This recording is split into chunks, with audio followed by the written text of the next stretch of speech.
को देख लेते हैं, वहां पर क्या कुछ हो रहा है वो समझ लेते हैं। उसके बाद मार्केट एक्सपर्ट से समझेंगे कि आज की शुरुआत में इंडेक्स पर साथ ही स्टॉक स्पेसिफिक रिएक्शंस उनका क्या आता हुआ दिख रहा है। एफआईएस डीआईएस के आंकड़े, कैश मार्केट में एफआईएस की लगातार बिकवाली जो है वो जारी है। 3,303 करोड़ की बिकवाली एफआईएस ने कैश मार्केट में की है। 1,870 करोड़ की खरीदारी कैश मार्केट में डीआईएस ने की है। 1,258 करोड़ की बिकवाली इंडेक्स फ्यूचर्स में एफआईएस की तरफ से और 5,074 करोड़ की बिकवाली इंडेक्स ऑप्शंस में एफआईएस की तरफ से। तो बड़ी सारी बिकवाली एफआईएस ने चाहे कैश मार्केट हो या फिर इंडेक्स फ्यूचर्स, इंडेक्स ऑप्शंस हो की है। सिर्फ और सिर्फ डीआईएस की कैश मार्केट में 1,870 करोड़ की खरीदारी के आंकड़े हैं, जो कि संस्थागत निवेशकों के तौर पर अगर देखें तो पॉजिटिव एक नजर आ रहे हैं। तो डीआईएस की खरीदारी के सामने एफआईएस की भारी बिकवाली यहां पर। चलिए, ये सारे के सारे संकेत तो आपने जाने। विदेशी बाजार जहां पॉजिटिव है, संस्थागत निवेशकों में एफआईएस की लगातार बिकवाली है। ऐसे में आज भारतीय बाजार की शुरुआत में क्या कुछ करेंगे, कल के ट्रेडिंग सेशन में जो हमने बिकवाली का दबाव देखा था, क्या वो जारी रहेगा या फिर पॉजिटिव शुरुआत के संकेत मिल रहे हैं, सब कुछ जान लेते हैं। हमारे साथ एसएमसी ग्लोबल के क्षितिज गांधी जुड़ गए हैं। क्षितिज, गुड मॉर्निंग, स्वागत है आपका 18 हाउस स्वदेश पर। भारतीय बाजार में कल हमने भारी उठापटक देखी और आखिरी घंटों में भी बैंक निफ्टी ने अपने आप को संभाला, लेकिन इसके अलावा निफ्टी सेंसेक्स की तरफ से बिकवाली का दबाव ही रहा। आज कैसी शुरुआत के संकेत आपको नजर आ रहे हैं? जी, गुड मॉर्निंग मानसी। देखिए, बिल्कुल सही यहाँ पे आपने दर्शाया। कल के सत्र में जब हम लोगों ने देखा कि एक शार्प गैप डाउन ओपनिंग के बाद निफ्टी बिल्कुल भी संभलता हुआ नहीं दिखाई दिया और उसकी जो हम लोगों ने देखा कि काफी ज्यादा लॉसेज जो है और डीप एंड डाउन होते दिखाई दिए ड्यूरिंग द डे। लेकिन कहीं ना कहीं बैंक निफ्टी ने कल यहाँ पे मार्केट को सपोर्ट देने की पूरी कोशिश करी। हालांकि हमने बैंक निफ्टी के अंदर इतने ज्यादा सेल ऑफ नहीं देखा एज कम्पेयर टू निफ्टी। देखिए, अगर हम लोग टेक्निकल सेटअप की बात करें तो आज के सेशन में जिस तरीके से हमें ग्लोबल मार्केट से संकेत मिल रहे हैं, जिस तरीके से एसडीएक्स संकेत दे रहे हैं कि हम लोग एक पॉजिटिव ओपनिंग देखने चाह रहे हैं, तो टेक्निकल सेटअप की यहाँ पे अगर हम लोग बात करें तो कल के सेशन में डेली चार्ट के ऊपर निफ्टी ने अपने 200 डेज एक्सपोनेंशियल मूविंग एवरेज को एक अच्छा रिस्पेक्ट दिया, वहां पे एक अच्छा सपोर्ट लिया, जो कि अप्रोक्सीमेटली 16,850 के लगभग लाई करता है। तो मुझे लगता है यहाँ पे जब तक हम लोग 16,850 के लेवल के ऊपर सस्टेन करते हैं निफ्टी स्पॉट में, तो यहाँ पे हमें कहीं ना कहीं टेक्निकल बाउंस जरूर देखने को मिलेगा। पिछले 2 सेशन में जो हम लोगों ने भारी बिकवाली देखने को मिली है, यहाँ पे हम लोग एक कोशिश करेंगे कि टेक्निकल बाउंस पे प्ले करने की कोशिश करेंगे। उसी तरफ अगर हम लोग बैंक निफ्टी के सेटअप की अगर बात करें, बैंक निफ्टी में ने भी देखिए कल हालांकि अपने 200 दिन मूविंग एवरेज के नीचे फिसलता दिखाई दिया, लेकिन कल के सेशन में जिस तरीके से बैंक्स ने मार्केट को सपोर्ट दिया, मुझे लगता है यहाँ पे टेक्निकल बाउंस बैंक निफ्टी में भी यहाँ पे देखने को मिल सकता है। अगर हम लोग लेवल वाइज देखिए बात करें तो निफ्टी में जो इमीडिएट सपोर्ट काम करेंगे वो करेंगे 16,900 और उसके बाद 16,800 के लेवल। उसी तरीके अगर हम लोग अपसाइड लेवल की बात करें तो 17,050 से 17,150 का जो जोन है एक अच्छे रेजिस्टेंस की तरह काम करेगा। उसी तरफ अगर हम लोग बैंक निफ्टी की बात करें, देखिए बैंक निफ्टी में 35,700 35,700 जो है एक अच्छा सपोर्ट की तरह काम करेगा और जो इमीडिएट सपोर्ट है वो रहेगा 35,900 का। अपसाइड रेजिस्टेंस की बात करें बैंक निफ्टी में तो वो रहेगा 36,200 से 36,350 की तरफ। तो मिला जुला के कंक्लूजन ये है कि आज के सेशन में और आने वाले सेशन में हम लोग यहाँ से टेक्निकल बाउंस की ही एक्सपेक्टेशंस रख रहे हैं। एक पॉइंट और यहाँ पे देखने वाली बात है कि कल के सेशन में जो डेरिवेटिव डेटा डेवलप हुआ है, हम लोगों ने देखे कि कल के सेशन में 17,000 के कॉल ऑप्शन और पुट ऑप्शन दोनों में अगर हम लोग देखें लगभग 1 करोड़ शेयर्स का ओपन इंटरेस्ट ऐड हुआ है और हालांकि 17,000 पुट स्ट्राइक के अंदर 54 लाख टू 55 लाख शेयर्स का यहाँ पे ओपन इंटरेस्ट बिल्डअप हुआ है। तो डेरिवेटिव डेटा भी यहाँ पे कहीं ना कहीं ये पॉइंट करता है कि 17,000 का जो लेवल रहेगा वो एक साइकोलॉजिकल बैरियर की तरह काम करेगा निफ्टी के लिए और आज के सेशन में हम लोग एक अच्छा टेक्निकल बाउंस देखने को मिल सकता है। बिल्कुल क्षितिज, ये तो इंडेक्स और साथ ही डेटा की बात हुई, लेकिन स्टॉक स्पेसिफिक फिर आज के लिए कौन से शेयर्स होंगे जो आप सुझाना चाहेंगे? जी बिल्कुल, देखिए जैसे कि हम लोगों ने पहले भी पॉइंट आउट किया कि कल के सेशन में हालांकि निफ्टी में एक अच्छा सेल ऑफ देखने के बाद कहीं ना कहीं हम लोगों ने देखा बैंक निफ्टी में एक अच्छा सपोर्ट आता दिखाई दिया। बैंकिंग स्टॉक्स के अंदर लास्ट हाफ एन आवर के अंदर हम लोगों ने एक अच्छे बाइंग के सौदे आते दिखाई दिए। तो मुझे लगता है आज के सेशन में once again banking can actually support the market for an upside move. तो यहाँ पे एक अपसाइड मूव हम लोग बैंक स्टॉक्स में एक्सपेक्ट करें। तो पहले जो स्टॉक रहेगा वो रहेगा एचडीएफसी बैंक का। देखिए एचडीएफसी बैंक की अगर हम लोग टेक्निकल सेटअप की बात करें तो जब से एचडीएफसी और एचडीएफसी बैंक के मर्जर की न्यूज के बाद से हम लोगों ने सेल ऑफ देखा है स्टॉक के अंदर। स्टॉक 1600 के लेवल से फिसलता हुआ 1320, 1340 की तरफ मूव कर चुका है, मगर पिछले 4 से 5 दिन में यहाँ पे एक अच्छा कंसोलिडेशन मोड देखने को मिला एचडीएफसी बैंक में। तो अगेन यहाँ पे हम लोग टेक्निकल बाउंस एक्सपेक्ट कर रहे हैं एचडीएफसी बैंक में करंट लेवल से। स्टॉक ने लगभग क्लोजिंग दी है 1365 के आसपास, तो यहाँ हम लोग स्टॉप लॉस मेंटेन करेंगे 1320 का, और अपसाइड पोटेंशियल यहाँ जो देखने को मिल रहा है स्टॉक में वो रखा है 1410 से 1420 के जोन की तरफ। दूसरा जो स्टॉक रहेगा देखिए वो भी बैंकिंग काउंटर में से, प्राइवेट बैंक्स में से रहेगा। स्टॉक का नाम है कोटक बैंक। कोटक बैंक की अगर हम लोग बात करें टेक्निकल सेटअप की, again stock has been consolidating 1700 से 1720 के लेवल में काफी ज्यादा कंसोलिडेशन देखने को मिला है। वो स्टॉक ने ट्रिपल बॉटम पैटर्न डेवलप किया है डेली चार्ट के ऊपर, तो मुझे लगता है यहाँ पे टेक्निकल लॉस एक कोटक बैंक में भी देखने को मिल सकता है। स्टॉप लॉस यहाँ मेंटेन करने की जरूरत है 1700 के नीचे। ऑफसाइड में जो पोटेंशियल हमें देखने को मिल सकता है वो मिल सकता है कोटक बैंक में 1780 तक का। तो दो स्टॉक रहेंगे एचडीएफसी बैंक और कोटक बैंक। बिल्कुल क्षितिज, शुक्रिया आपका ये तमाम जानकारी के लिए और साथ ही स्टॉक स्पेसिफिक रिकमेंडेशंस हमें बताने के लिए। तो क्लियरली यहाँ पर बैंकिंग स्पेस है जिस पर फोकस है और इसी के चलते एचडीएफसी बैंक और कोटक बैंक पर क्षितिज की तरफ से ट्रेडिंग कॉल्स आती हुई। दो और कॉल्स हमारे पास आई हैं बोनांजा पोर्टफोलियो की तरफ से। इंट्राडे पर्सपेक्टिव के लिहाज से यहाँ पर आप खरीदारी का मन बनाकर चल सकते हैं और ये कॉल्स जो हैं एक तो इमामी लिमिटेड है और एक IOL केमिकल्स। इमामी लिमिटेड अगर देखें कल करीब 2-2.25% की बढ़त दिखा रहा था, आज 505 तक के लेवल्स पर ये जाता दिख सकता है। 475 का आपको यहाँ पर एक स्टॉप लॉस लगाना होगा। और साथ ही IOL केमिकल स्पेस में लगातार हम खबरों के चलते एक इम्पैक्ट देख रहे हैं। कल IOL केमिकल्स की अगर बात करें वहां पर भी करीब 6% की बढ़त के साथ तेजी पर ही ट्रेड्स दिन भर हमने देखे। आज भी तेजी जो है कायम रहने के आसार। 515 के टारगेट्स को मानकर चले, 461 का आपको एक स्टॉप लॉस लगाना है। तो चलिए बैंकिंग स्पेस, केमिकल स्पेस और साथ ही इमामी लिमिटेड का स्टॉक है जो कि आज एज ट्रेडिंग कॉल्स आपके लिए हमारी तरफ से। इस बीच यहाँ पर कल बाजार बंद होने के बाद of course result heavy sessions हैं, तो कई सारे रिजल्ट्स भी आते हुए दिख रहे हैं। बाजार बंद होने के बाद जो रिजल्ट्स आए हैं वो भी आपके छूटेंगे नहीं, क्योंकि लगातार उन रिजल्ट्स का भी रिव्यू हम लेकर आप तक पहुंचाते हैं। तो चलिए कल बाजार बंद होने के बाद कौन से नतीजे आए, कौन से इंपॉर्टेंट नंबर्स आए, रिजल्ट्स कैसे रहे, ये और साथ ही खबरों वाले शेयर शरद से जान लेते हैं। शरद, गुड मॉर्निंग, नतीजों से शुरुआत कीजिए। Good morning Mansi. तो सबसे पहले जीएमडीसी के आंकड़े के बारे में बात करेंगे। ओवरऑल अच्छे नतीजे देखने को मिले। रेवेन्यू में ऑलमोस्ट 87% का उछाल देखने मिला है। एबिडा में भी शानदार उछाल देखने मिला है। 32 करोड़ से बढ़ के 420 करोड़ पे आ गई है कंपनी। देखा जाए तो घाटे से मुनाफे में आई है और मार्जिन्स में भी इंपॉर्टेंट मूवमेंट देखने मिला है। अब मिनरल स्पेस के बाद एवरेडी इंडस्ट्रीज़ के नंबर हैं ओवरऑल वीक नंबर्स देखने को मिले। रेवेन्यू भी 12% डाउन था, एबिडा लॉस आई थी और आपके जो नेट लॉस है वो हालांकि ज़रूर थोड़ी कम हुई है, लेकिन जो आपके जो नेट लॉस है उसमें एक एक्सेप्शनल एक्सपेंस भी आया था, वो लगभग 630 करोड़ का था। तो ओवरऑल देख सकते हैं एवरेडी के वीक नतीजे देखने को मिले। महिंद्रा सीआई ऑटोमोटिव स्पेस जो अच्छी बज़ भी कर रही है अभी, यहाँ पे अच्छे नतीजे देखने को मिले हैं जो ऑलमोस्ट एनालिस्ट एक्सपेक्टेशन से थोड़े बेटर हैं। यहाँ पे रेवेन्यू लगभग 18% बढ़ा है और जो एबिडा के आंकड़े हैं वो लगभग 3.5% ईयर ऑन ईयर बेसिस पे जो है ग्रोथ देखने मिली है। हालांकि मार्जिन्स में ज़रूर दबाव देखने मिली क्योंकि कमोडिटी प्राइस इंक्रीज़ हुई है। एक और स्टॉक रहेगा तत्वचिंतन फार्मा, रिसेंटली लिस्ट हुई है और क्वार्टर ऑन क्वार्टर बेसिस पे हमने जब नंबर्स देखे तो वीक नंबर्स देखने को मिले हैं। हालांकि रेवेन्यू जो है सपाट आया है, एबिडा में 8% और आपका पैट में 23% का जो है डाउनटिक देखने मिला है। अब याद रखिए यहाँ पे लोअर रेवेन्यू इसलिए आए हैं क्योंकि उनके जो एसडीए सेल्स है उसमें कमी हुई है, क्योंकि सेमीकंडक्टर शॉर्टेज का मेन रीज़न था। तो इसके कारण ओवरऑल देख सकते हैं वीक नतीजे आए हैं और raw material pressures most of the places में देखने को मिला है।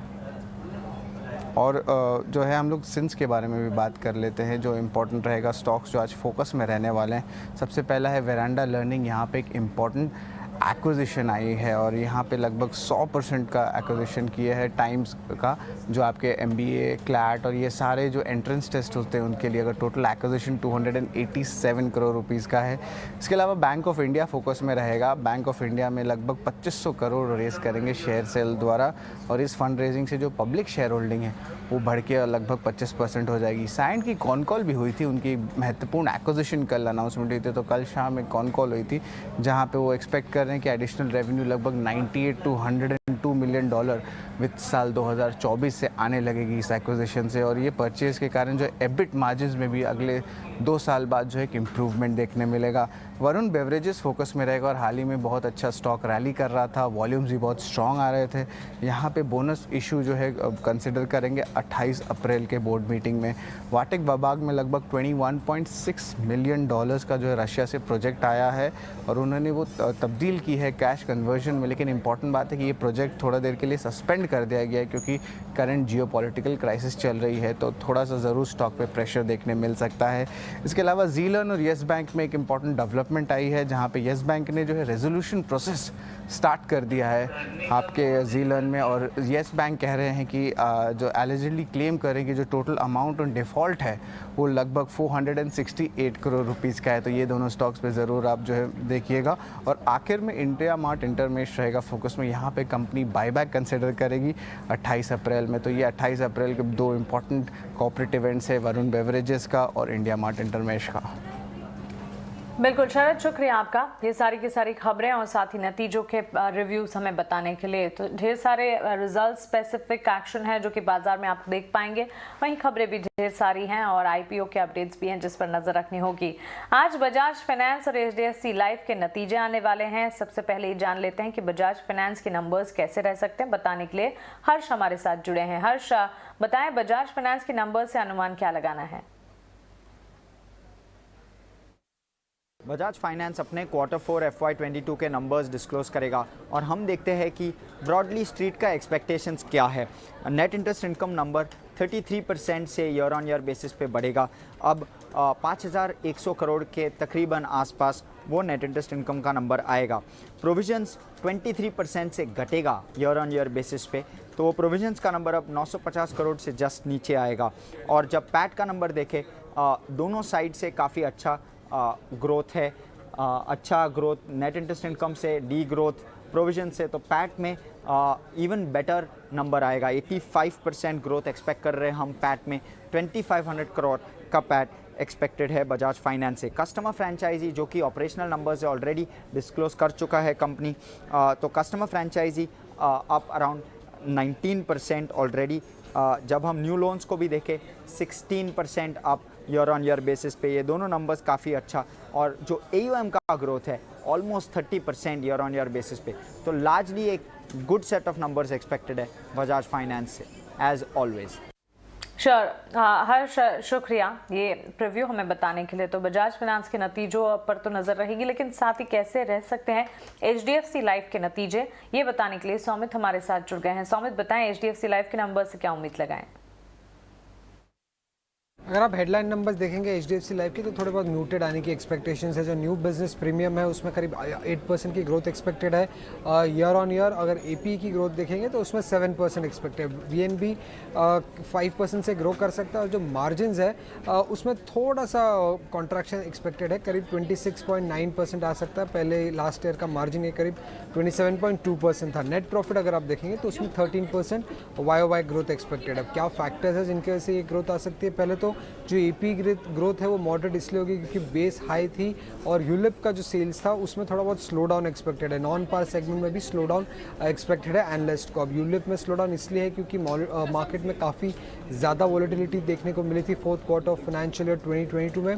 VNB ग्रोथ की अगर हम बात करें तो उसमें थोड़ा सा लो आ सकता है ये नॉर्मल AP ग्रोथ से, क्योंकि पहले तो AP ग्रोथ ही स्लोअर है और उसके साथ मार्जिन्स में भी थोड़ा बहुत कॉन्ट्रैक्शन देखने को मिल रहा है। इसी कारण जो AP ग्रोथ है वो लोअर देन VNB ग्रोथ है वो लोअर हो सकता है। मार्जिन्स में अगर ईयर ऑन ईयर हम देखते तो भले ही हमें कॉन्ट्रैक्शन दिख रहा है, बट क्यू ऑन क्यू अगर हम देखें तो थोड़ा बहुत एक इम्प्रूवमेंट देखने को मिल सकता है, क्योंकि यूलिप का कंट्रीब्यूशन फोर्थ क्वार्टर में कम होगा और एफिशिएंसी गेन्स के कारण। उसके अलावा अगर हम देखते हैं तो कॉस्ट रेशियोज स्टेबल रहने के कारण जो कंपनी का नेट प्रॉफिट है उसमें 13% YOY ग्रोथ एक्सपेक्टेड है। और याद रखिएगा फोर्थ क्वार्टर एक की क्वार्टर होता है सारी कंपनी लाइफ इंश्योरेंस कंपनीज के लिए, और सबसे बेस्ट क्वार्टर होता है एक फाइनेंशियल ईयर में फॉर लाइफ इंश्योरेंस कंपनीज। उसके अलावा और क्या चीज़ें ध्यान में रखनी होगी अर्निंग्स में? पहले तो परसिस्टेंसी रेशियो कहाँ पे आती है इन कंपनीज की, 13 मंथ और 61st मंथ इंपॉर्टेंट होता है, ये दोनों ट्रैक करना होगा। उसी अलावा मैनेजमेंट कमेंट्री क्या है ग्रोथ पे, कॉस्ट रेशियोज पे, प्राइसिंग चेंज कैसा है, कॉम्पिटिटिव सिनेरियो कैसा है इंडस्ट्री में, और कोई भी डिस्ट्रीब्यूशन स्ट्रैटेजी में चेंज अगर कंपनी ला रही है तो इन चीज़ों पे मैनेजमेंट कमेंट्री ध्यान रखनी होगी। जी समित, शुक्रिया ये नतीजों के अनुमान हमें बताने के लिए। चलिए आगे बढ़ते हैं और ब्रोकरेज हाउसेस की रिपोर्ट्स क्या आई हैं एक बार आशीषा से समझ लेते हैं। गुड मॉर्निंग आशीषा, ब्रोकरेज रिपोर्ट्स कौन सी है हमारे पास? हाय, गुड मॉर्निंग मानसी। सो पहली रिपोर्ट रिलायंस इंडस्ट्रीज पे आई है, जहां सिटी ने बाय रेटिंग दिया है, अपग्रेड करके बाय रेटिंग कर दिया है। टारगेट प्राइस दिया है 3117 रुपीज़ पर शेयर का। उन्होंने कहा कि रिफाइनिंग बिजनेस में जो बूस्ट हो सकता है उसके कारण रिलायंस की प्रॉफिटेबिलिटी आगे जाते हुए बढ़ सकती है। अभी याद रखिए, पिछले कई महीनों में मार्केट रिकवरी से कंपेयर करें तो रिलायंस अभी भी अंडर परफॉर्म कर रहा है मार्केट को, और सिटी का मानना है कि कोई भी करेक्शन जो हम रिलायंस इंडस्ट्रीज में देखते हैं वो अच्छी बाइंग अपॉर्चुनिटी हो सकती है, और उसी के चलते उन्होंने खरीदारी की राय दी है। दूसरी रिपोर्ट आई है CLSA से L&T पर, जहां उन्होंने खरीदारी की राय दी है। टारगेट प्राइस दिया है 2340 रुपीज़ पर शेयर का। उन्होंने कहा कि L&T का टेक्नोलॉजी बिजनेस अच्छा कर रहा है, सेक्टर लीडिंग ग्रोथ पर ट्रेड कर रहा है L&T, और पॉजिटिव रिस्क रिवॉर्ड है, और इसी के चलते उन्होंने खरीदारी की राय दी है L&T पर। तीसरी रिपोर्ट आई है एंटीक से सेंचुरी टेक्सटाइल पर, जहां पर खरीदारी की राय आई है। टारगेट दिया है 886 रुपीज़ पर शेयर का। रियल एस्टेट सेल्स में जो इंक्रीज देख रहे हैं हम, उसके कारण इसका एंटीक को उसके कारण सेंचुरी टेक्सटाइल्स को फ़ायदा हो सकता है, और हम पेपर और टेक्सटाइल बिजनेस में भी अच्छी खासी इंप्रूवमेंट देख सकते हैं, और इसी के चलते ये राय आई है। एक्सिस बैंक पर भी एक रिपोर्ट आई है मॉर्गन स्टैनली पर, जहां उन्होंने ओवरवेट रेटिंग दिया है। टारगेट प्राइस दिया है एक्सिस बैंक पर 910 रुपीज़ पर शेयर का। उन्हें लगता है कि PPOP यानी pre provisioning operating profit company का अच्छा खासा इंप्रूव कर सकता है, और 11% का ग्रोथ देख सकते हैं हम ईयर ऑन ईयर बेसिस पर एक्सिस बैंक पर। एसेट क्वालिटी भी स्ट्रांग रहेगी, कंपनी की कॉस्ट बोरोइंग कॉस्ट कम हो सकती है, और वैल्यूएशन सभी अट्रैक्टिव है और एक्सिस बैंक पर। और आखिरी रिपोर्ट आई है मॉर्गन स्टैनली की मारुति पर, जहां उन्होंने ओवरवेट रेटिंग दिया है। टारगेट प्राइस दिया है 9473 रुपीज़ पर शेयर का। उन्हें लगता है कि रीसेंट जो हमने रुपी अप्रिसिएशन देखा वर्सेस जापानीज येन, उसके कारण कंपनी को अच्छा खासा फ़ायदा हो सकता है, और अच्छी खासी लॉन्च पाइपलाइन है मारुति की, और उसके चलते भी मारुति का अच्छा खासा फ़ायदा हो सकता है। बिल्कुल आशीषा, शुक्रिया ये सारी की सारी ब्रोकरेजेस हमें बताने के लिए। ढेर सारी ब्रोकरेज हैं, इनफैक्ट सेंचुरी टेक्सटाइल पर खास फोकस रखिएगा। एंटी की रिपोर्ट भी आई है, और इसके अलावा आपको बता दें सेंचुरी टेक्सटाइल की पेपर डिवीजन की रेवेन्यू जो है 46% सालाना आधार पर बढ़ती हुई देखने को मिली है। पेपर स्टॉक्स इसके चलते फोकस में जरूर रहेंगे। कॉन्फ्रेंस कॉल कंपनी की होती हुई दिखी पोस्ट मार्केट, और उसके टेक अवेज में ये कुछ निकल कर आया है कि पेपर बिजनेस जो है, पेपर सेगमेंट जो है, उसके रेवेन्यूज जो है उसमें अच्छी खासी बढ़ोतरी हुई है। चलिए आगे बढ़ते हो, हमारे साथ अब SMC ग्लोबल की वंदना भारती जी जुड़ गई हैं। उनसे बाजार पर, कमोडिटी मार्केट्स पर उनका नजरिया क्या है ये समझ लेते हैं। वंदना जी, गुड मॉर्निंग, स्वागत है आपका 18 आवर स्वदेश पर। सबसे पहले तो बुलियन मार्केट पर ही आपका नजरिया हम जानना चाहेंगे। गोल्ड सिल्वर में जिस तरह से ट्रेड देखने को मिल रहा है, ऑफकोर्स कई सारे फैक्टर्स हैं, लेकिन कॉमिक्स पर दाम अगर देखें 1900 डॉलर के करीब यहाँ पर जाते हुए दिखे हैं। क्या लगता है आपको बुलियन मार्केट की चाल कैसी रहेगी? गुड मॉर्निंग पूजा। मुझे मानसी, ये मुझे लग रहा है कि जैसे फॉल आया था, शार्प फॉल करता, आज की थोड़ी सी रिकवरी आ सकती है, लेकिन ओवरऑल जो ट्रेंड है, एक करेक्शन यहाँ पे कमोडिटीज में अब एक्सपेक्टेड है हर हाई पे। तो मेरे ख्याल से जो मिड टर्म के लिए सोच रहे हैं उनके लिए यहाँ पे करेक्शन जो है अभी भी ड्यू है, लेकिन जो शॉर्ट टर्म आज इंट्राडे के लिए सोच रहे हैं उनके लिए एक रिकवरी मार्केट में देखने को मिलेगी। और इलेक्ट्रॉनिक ट्रेडिंग सेशन वहाँ पे ऑलरेडी 3-4 डॉलर का जो जंप है वो गोल्ड में दिखा रहा है, प्लस यहाँ पे सिल्वर में भी एक जंप जो है वो दिखा रहा है। तो कह सकते हैं कि लोअर लेवल से फ्रेश बाइंग है वो आई है, इसका फायदा यहाँ पे हम उठा सकते हैं। गोल्ड में बाइंग लग रही है 51,250 पे बाय करना चाहिए। 51,500 का यहाँ पे टारगेट रखना होगा। स्टॉप लॉस हम लगा सकते हैं 51,125 का। और इस तरीके से मुझे लग रहा है कि सिल्वर में भी यहाँ पे एक 4 से 500 तक का जो एक बाउंस है वो देखने को मिलेगा। तो मोमेंटम ट्रेडर्स जो है वो इसका फायदा उठा सकते हैं। ओके, तो क्लियरली ये राय मोमेंटम ट्रेडर्स के लिए एक बार बुलियन मार्केट पर फोकस करना चाहिए। लेकिन साथ ही एनर्जी पैक की अगर बात करें वंदना जी, क्रूड और साथ ही नेचुरल गैस करंट लेवल्स पर जो ट्रेड करते हुए दिख रहे हैं, कंसर्न्स हैं जिस पर फोकस जरूर है। चीन में लॉकडाउन, फेड दरें बढ़ने की चिंताएं कच्चे तेल पर हावी होती हुई दिख रही है, लेकिन कच्चा तेल, क्रूड और नेचुरल गैस पर आपकी राय क्या होगी? आज के दिन हम एनर्जी पैक में भी एक इजाफा आते हुए देख सकते हैं, क्योंकि एक प्रेशर तो बिल्डअप हुआ है यहाँ पे। चाहे वो फेड ने कहा हो कि वहाँ पे बहुत क्विक जंप आएगा एक फेडरल इंटरेस्ट रेट में, उन्होंने बोला कि 50 बिप्स को यहाँ पे हाइक कर सकते हैं मई में। चाहे वो यहाँ पे इम्पैक्ट आया हो कि इक्विटी मार्केट में गिरावट हुई हो और डाउनवर्ड रिवीजन, इसके बावजूद भी सप्लाई साइड जो है एनर्जी पैक में ये काफी टाइट है और इसका फायदा यहाँ पे क्रूड ऑयल को मिल सकता है। क्रूड में भी इनफैक्ट मुझे लग रहा है प्राइसेस फिर से एक बार हो सकता है हम गैप अप ओपनिंग देखें आज के दिन में, और प्राइसेस 7650 से 7700 तक आ सकते हैं। दूसरी चीज ये है कि नेचुरल गैस तो मुझे लग रहा है कि कल एक रिकवरी के साथ यहाँ पे बंद हुआ था, अपना जो डे लॉस था उसको इसने रिकवर किया था। तो मेरे ख्याल से यहाँ पे 505 के स्तर पे बाइंग करनी चाहिए, 510 का टारगेट रखना होगा, स्टॉप लॉस यहाँ पे 502 रुपये 50 पैसे का लगा के चलना चाहिए। ऑलराइट, तो क्लियरली ये राय मिलती हुई हमें दिखी है। वंदना जी, आपका शुक्रिया ये सारी की सारी जानकारी हमें देने के लिए, कमोडिटी मार्केट्स पर अपना आउटलुक और सारी स्ट्रैटेजी हमें बताने के लिए। चलिए